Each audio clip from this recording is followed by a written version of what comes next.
Hey, what's going on, YouTube universe? How are you doing today? I hope you're doing great. It is a bright and lovely February morning here, and I'm just enjoying some coffee and some time to myself. So, cheers. But anyways, it's been a while since I've made some videos, and unfortunately, you had to catch my last one at a not so great moment, but I made the video anyways. And I want to thank all of you for all your words of sympathy and encouragement. It really meant a lot to me. So thank you guys very much. So I wanted to make this one to let you guys know that I'm back. I'm gonna start making my book reviews here pretty soon. We'll start doing that again. So, spoiler alert, coming soon to a YouTube channel near you. New book reviews. I've got a fairly good idea of the one that I'm going to start with. But I also have two others that are in the running. So, we'll see what happens. So, I just hope that you enjoy the next book review that's coming up. But before we get into that, what's going on with Ricky G's life since leaving the Jehovah's Witnesses? I made a video a few months back, just a quick one. And so what's going on with my life? Well, since leaving the Jehovah's Witness religion, I seem to have a lot more time to myself. I am not going to any more cult indoctrination meetings. I am not going out in cult corporate indoctrination, and I am not going preaching. I'm not studying for these meetings. I am not engaging in any more Kingdom Hall builds or any of that nonsense. So because of that, I've got a lot more time to myself. Like on Saturday mornings, I can stay in bed as long as I want, make breakfast, and just enjoy the morning, and perhaps make a YouTube video. Also, I've been able to focus on my career. Previously, when I was in the cult, there was always some sort of guilt and shaming for those people who really focused on their careers and making money for their families for a better living. And I always wanted the best for my family, my wife and kids. I wanted to provide as best as I could because I'm a man. That's the way men are wired. We're providers and hunters. We provide for the family, and that's what I wanted to do, but the religion doesn't really allow for that. They want you to work a low-paying menial job. That way you can go proselytize for them. Spend more time for them instead of more time for yourself and for your family. So I found a job. It's in, I think, 2 weeks. It will be 2 years since I found this job, and I am absolutely loving it. My previous employer, not so much. I pretty much hated working for them. I worked there almost 10 years, and the last 5 years I dreaded going to work every day. But nowadays, I love it. I am doing well. Am I excelling at my job? I get a lot of customer recognition for the job that I'm doing for our customers. I get a lot of recognition from my employees as well. I'm helping training people, and I'm working in the IT field. So it's an awesome job. I love it, and the pay is pretty good. So I call that winning. What else? What else? Well, since I have more time and more money in my wallet, I've been doing a lot more travel. Last year, me and my wife went to Jamaica for our 12-year anniversary. which was freaking awesome. Jamaica is just a beautiful country. We stayed at a very nice hotel. Got to experience the good and the bad parts of the city, or of the island, excuse me. And it was fun. It was the most fun I had in a long time. And as a matter of fact, my wife and I just booked a trip to Las Vegas for our 13-year anniversary in April the 30th.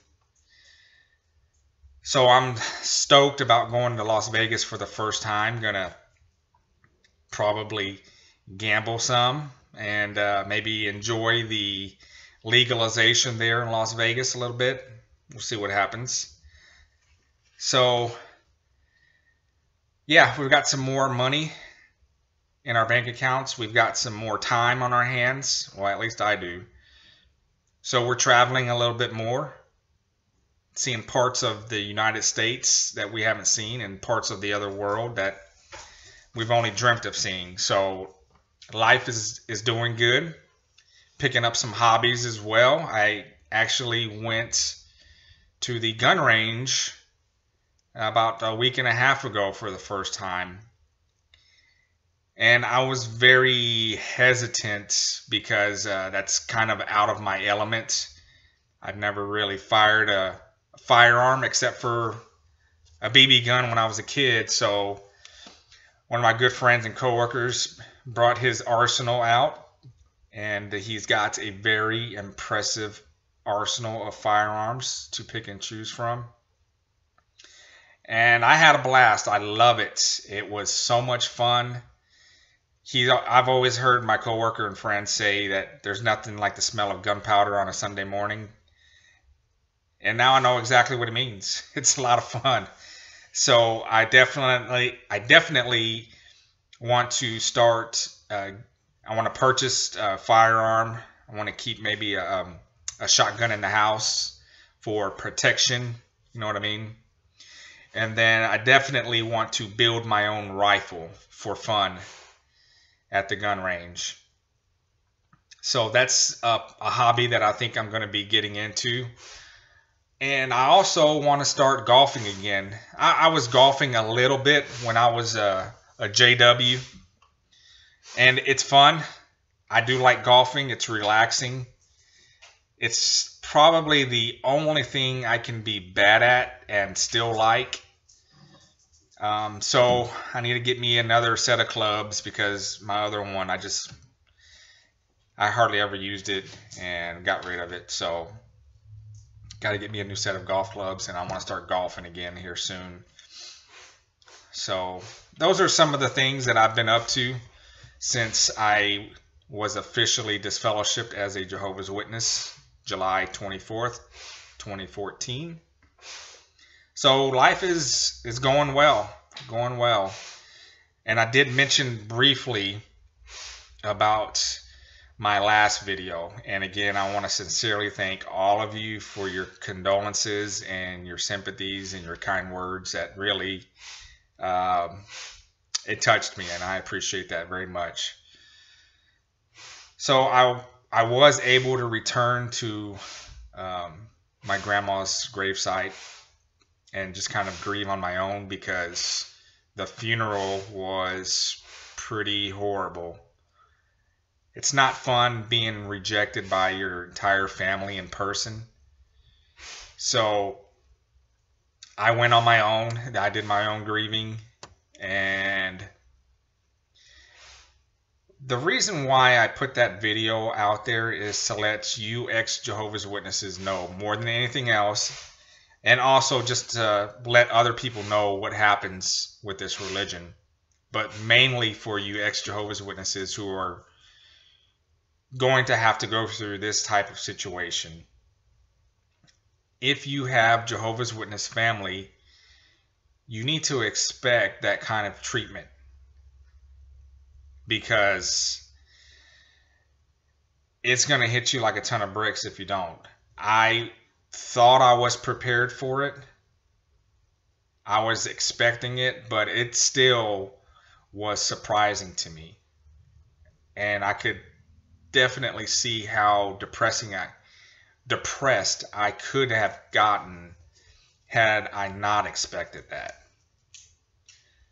So if you got Jehovah's Witness family and you're going to a funeral, there's a good chance they're going to shun you at a time that you need your family. So, you know, the cult is always going to be with you to various degrees in your life and at various times in your life, depending on the way you were brought up, if you were raised as a Jehovah's Witness, and how much family you have that are still Jehovah's Witnesses, and depending on the knowledge that you have of that cult,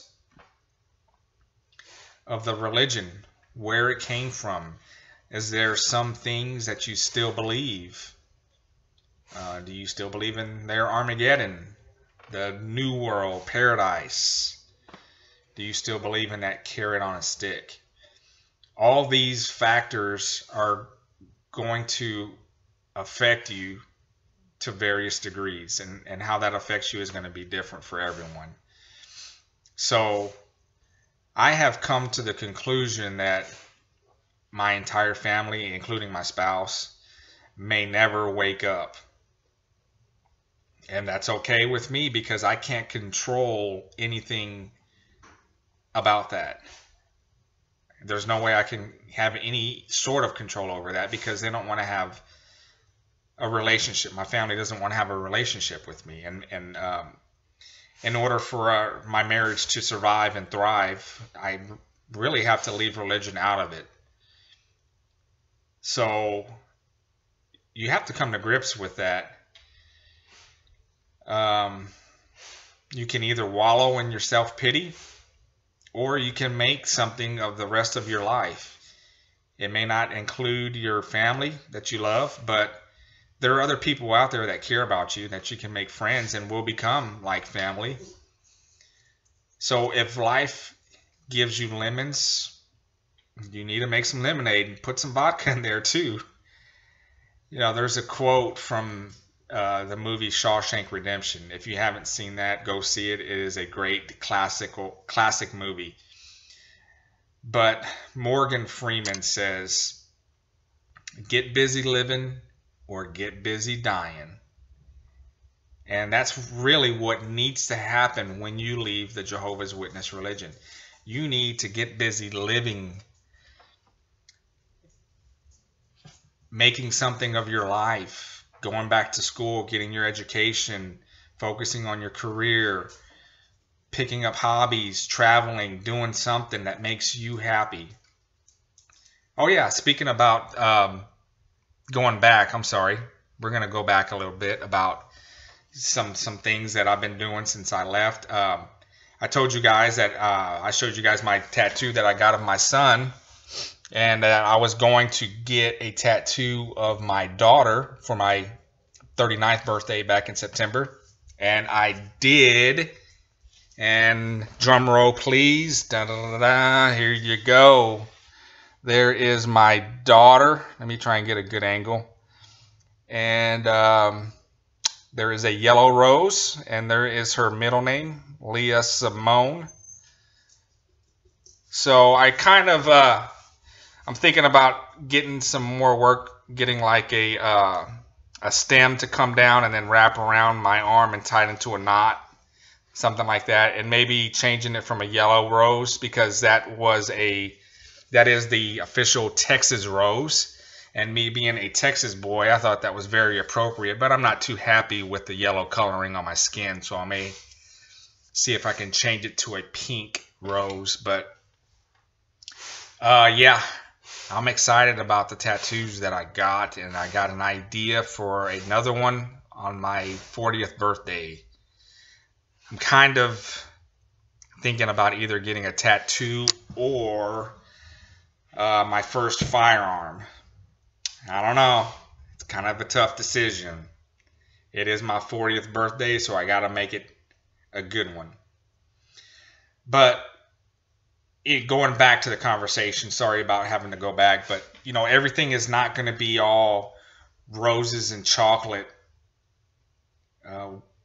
we all have after effects escaping a highly religiously controlled cult. No matter if you were in it for your whole life or if you were studying with someone, there are after effects, because you can't just up and leave that religion. It takes a toll on you, and you're going to have to give up something. For some people, it's everything that they have to give up. But on the flip side, you have the opportunity to be your true self. And you have the opportunity to find that person.